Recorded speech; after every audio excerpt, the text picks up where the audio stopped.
Shalom, selamat pagi. Sebelum mengawali aktivitas kita pada pagi hari ini, mari kita berdoa. Ya Tuhan, terima kasih karena Engkau telah memimpin kami di sepanjang malam lamanya. Ya Tuhan, sekarang Kamu mendengarkan firman-Mu. Semoga firman-Mu bisa menjadi pedoman dalam langkah kehidupan kami. Amin. Pembacaan kita terambil dari Keluaran 34 ayat 1-9. Firman Tuhan, dua loh batu yang baru. Berfirmanlah Tuhan kepada Musa, pahatlah dua loh batu sama dengan yang mula-mula, maka aku akan menulis pada loh batu itu segala firman yang ada pada loh batu yang mula-mula, yang telah kupecahkan. Bersiaplah menjelang pagi dan naiklah pada waktu pagi di atas gunung Sinai. Berdirilah di sana menghadap aku di puncak gunung itu.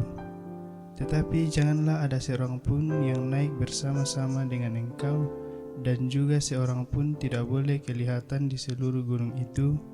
Bahkan kambing domba dan lembu sapi pun tidak boleh makan rumput di sekitar gunung itu. Lalu Musa memahat dua loh batu sama dengan mula-mula. Bangunlah ia pagi-pagi dan naiklah ia ke gunung Sinai, seperti yang diperintahkan Tuhan kepadanya, dan membawa kedua loh batu itu di tangannya. Turunlah Tuhan dalam awan, lalu berdiri di sana dekat Musa serta menyerukan namanya, Tuhan.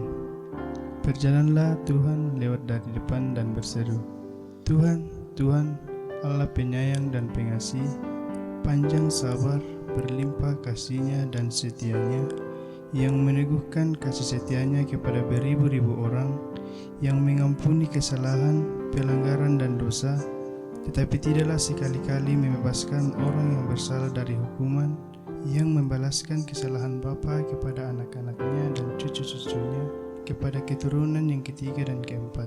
Segeralah Musa berlutut ke tanah, lalu sujud menyembah serta berkata, jika aku telah mendapat kasih karunia di hadapan-Mu, ya Tuhan, berjalanlah kiranya Tuhan di tengah-tengah kami, sekalipun bangsa ini suatu bangsa yang tegar tengkuk, tetapi ampunilah kesalahan dan dosa kami, ambillah kami menjadi milik-Mu. Amin. Firman Tuhan. Kesempatan kedua, atau mapenduan. Saudara-saudara, mendapat kesempatan kedua adalah hal yang tidak selalu ada. Bila ada kesempatan kedua, berarti kesempatan itu tidak boleh disia-siakan sebab itu adalah sebuah bonus. Kesempatan pertama yang gagal dimanfaatkan dengan baik adalah pengalaman supaya pada kesempatan kedua menjadi lebih baik. Saudara-saudara, Tuhan memberi kesempatan kedua kepada umat-Nya. Ia memerintahkan Musa untuk memahat dua loh batu tempat menuliskan petunjuk-petunjuk Tuhan seperti yang ada pada loh batu semula yang telah dipecahkan Musa. Musa diperintahkan harus pergi seorang diri menghadap Tuhan di gunung Sinai, bahkan binatang pun tidak diperbolehkan makan rumput di sekitar gunung itu selama Musa menghadap Tuhan.